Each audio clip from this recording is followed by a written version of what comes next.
O Senhor soube que os fariseus tinham ouvido dizer que ele recrutava e batizava mais discípulos que João, se bem que não era Jesus que batizava, mas seus discípulos. Deixou a Judeia e voltou para a Galileia. Ora, devia passar por Samaria. Chegou, pois, a uma localidade da Samaria chamada Sicar, junto das terras que Jacó dera seu filho José. Ali havia o poço de Jacó. E Jesus, fatigado já da viagem, sentou-se à beira do poço. Era por volta do meio-dia. Veio uma mulher da Samaria tirar água. Pediu-lhe Jesus: dai-me de beber. Pois os discípulos tinham ido à cidade comprar mantimentos. Aquela samaritana lhe disse: sendo tu judeu, como pedes de beber a mim que sou samaritana? Pois os judeus não se comunicavam com os samaritanos. Respondeu-lhe Jesus: se conhecesses o dom de Deus, e quem é que te diz, dai-me de beber, certamente lhe pedirias tu mesma, e ele te daria uma água viva. A mulher lhe replicou: Senhor, não tens com que tirá-la, e o poço é fundo. De onde tens, pois, esta água viva? És porventura maior do que o nosso pai Jacó, que nos deu este poço, do qual ele mesmo bebeu, e também seus filhos e os seus rebanhos? Respondeu-lhe Jesus: todo aquele que beber desta água tornará a ter sede, mas o que beber da água que eu lhe der, jamais terá sede. Mas a água que eu lhe der virá a ser nele fonte de água, que jorrará até a vida eterna. A mulher suplicou: Senhor, dai-me desta água, para eu já não ter sede, nem vir aqui tirá-la. Disse-lhe Jesus: vai, chama teu marido e volta cá. A mulher respondeu: não tenho marido. Disse Jesus: tens razão.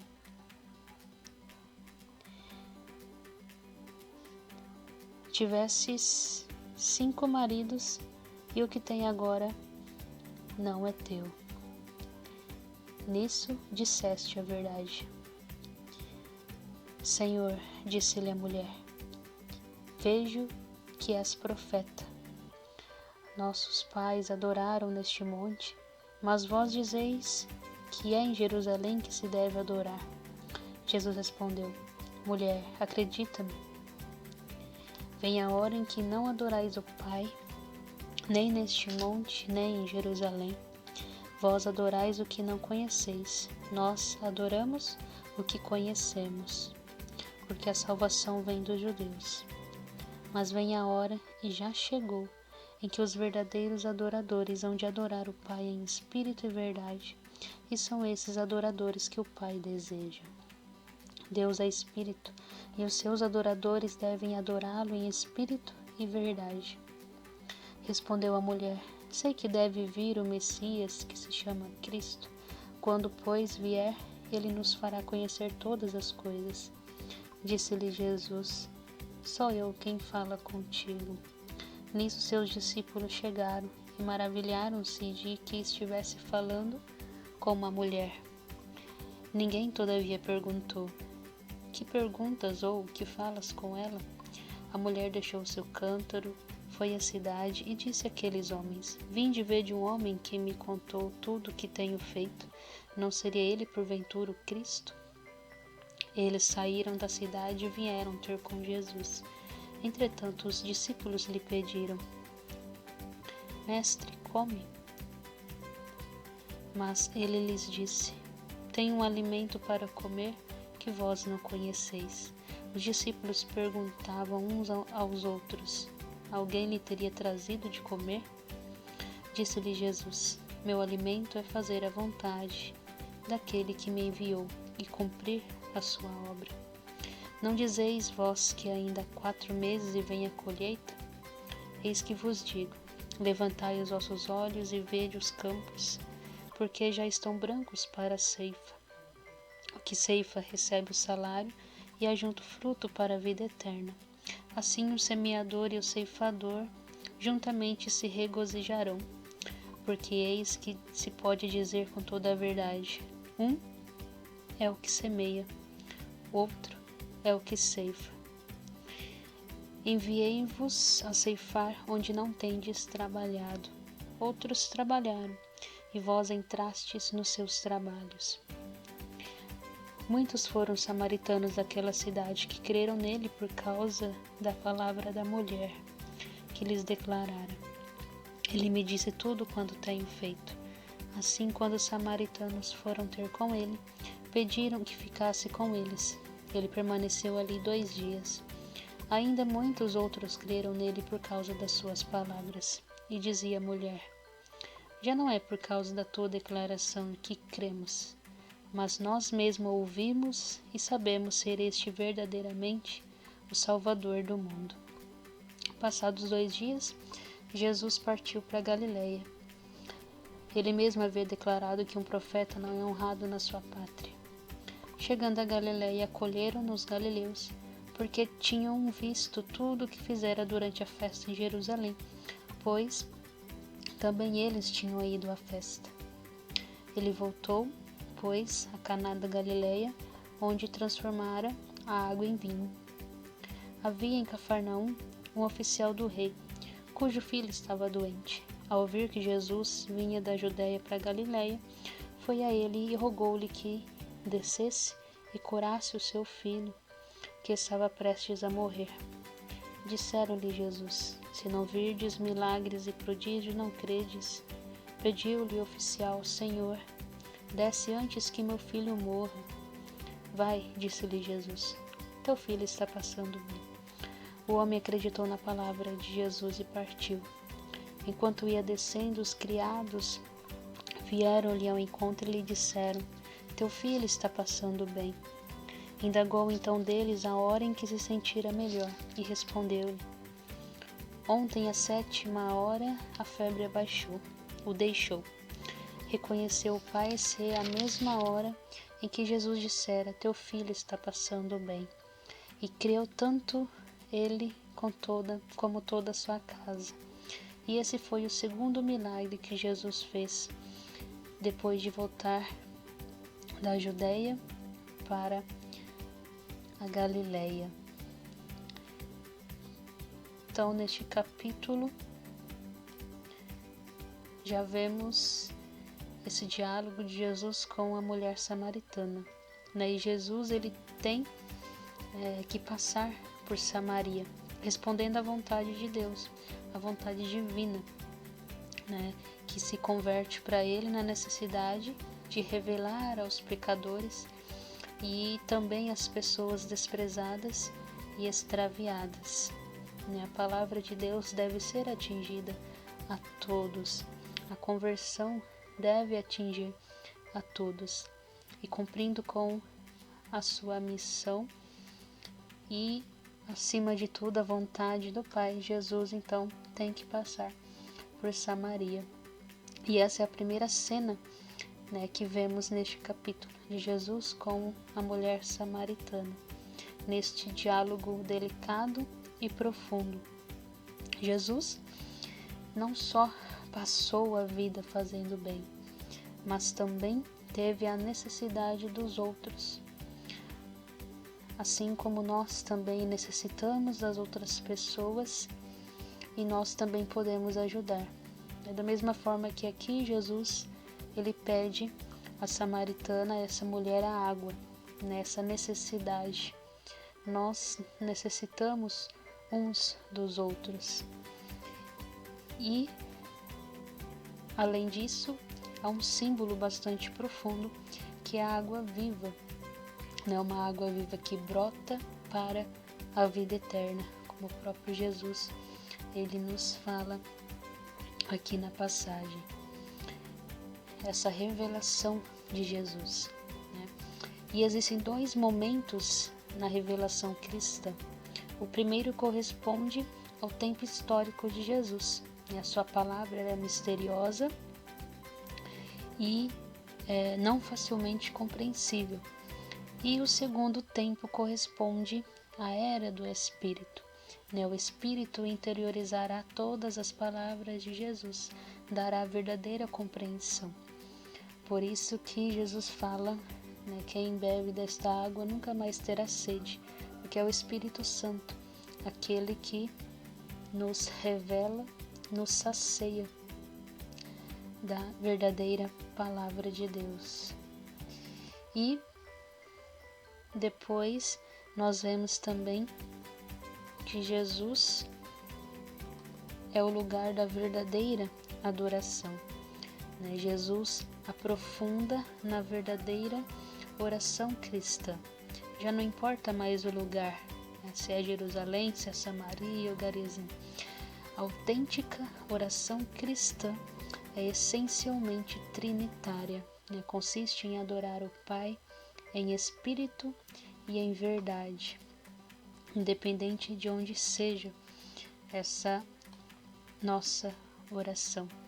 Significa que é o Espírito quem inspira em nós a oração e a prática da comunhão com a verdade, que é o próprio Cristo, o Filho de Deus, o unigênito do Pai, e que se dirige ao nosso Deus, a esse Pai. E uma segunda cena é Jesus e os discípulos. Jesus, ele tem um alimento que os discípulos desconhecem, a sua comida que o nutre, que o satisfaz, é cumprir a vontade do Pai. Jesus é o enviado do Pai. O Filho não se preocupa com outra coisa senão em realizar a sua missão. Isso é o que satisfaz Jesus e é o que deve nos satisfazer também como verdadeiros cristãos e cristãs. E esta vontade que o Pai lhe encomenda é dar vida à humanidade, a todas as pessoas. E também aparece o tema da semeadura e da colheita. A missão é uma obra tão grande que o semeador, que é Jesus, tem de enviar outras pessoas para ceifar que eles não lavraram. E essas pessoas são os discípulos aqui nessa passagem. E essa missão continua. A messe é grande e os operários são poucos. Jesus, sendo semeador, ele nos envia para esta missão, para ceifar, para colher aquilo que não plantamos, mas nós podemos colher para depois fazer um maravilhoso banquete. E em seguida aparece o primeiro fruto dessa missão. O povo da Samaria confessa Jesus como Salvador do mundo, Salvador do universo. Até mesmo para eles, que são pessoas desprezadas, marginalizadas, excluídas, os samaritanos de forma geral. Então Jesus, ele destrói todas as barreiras que separam os homens, as barreiras religiosas, étnicas, sociais, nacionais. Agora ele é reconhecido como um título que os reúne todos na mesma confissão, de Salvador do mundo. E a segunda parte do capítulo é que Jesus dá vida ao filho do funcionário real. Para nós, este relato é atual e modelar, pois Jesus nos salva à distância. Jesus não precisa estar perto fisicamente para nos dar essa vida. À distância, como vemos na segunda parte do capítulo 4, à distância ele também salva. Ele se encontra ausente, mas se faz presente por meio da sua palavra. E se nós acreditarmos em sua palavra, ele também pode nos dar a vida. Basta acreditarmos em suas palavras. E lendo com cuidado o texto grego, constatamos que todo o relato é construído em 2 trípticos. Um, dominado pela presença da morte, que nós vemos lá nos versículos 46, 47 e 49, né, que fala da doença do menino que está prestes a morrer, e o outro dominado pela presença da vida, que é nos versículos 50, 51 e 53, né, em que Jesus fala que o filho está bem. Depois os empregados também falam isso ao oficial, né? Seu filho está passando bem. O versículo 53, né, quando o oficial ele percebe que quando ele fica sabendo que seu filho está bem, é justamente na mesma hora em que Jesus disse para ele: vá embora porque o seu filho está bem. E qual dos dois vai prevalecer? A morte ou a vida? Quem crê na palavra de Deus, quem crê na palavra de Jesus, passa da morte para a vida. Não num futuro, mas no próprio momento em que a gente crê. O Senhor Jesus, ele não promete a vida para depois. Ele não diz curar-se-á ou viverá. Ele diz: mas teu filho vive. É no presente, é no momento atual, no aqui e agora. Então essa é a profunda e consoladora experiência daquele que crê em Jesus, que crê em suas palavras. E cabe a nós escolher qual caminho queremos seguir: o caminho da morte ou o caminho da vida. Se vamos crer em Jesus ou se não vamos acreditar em suas palavras, palavras de vida e de verdade.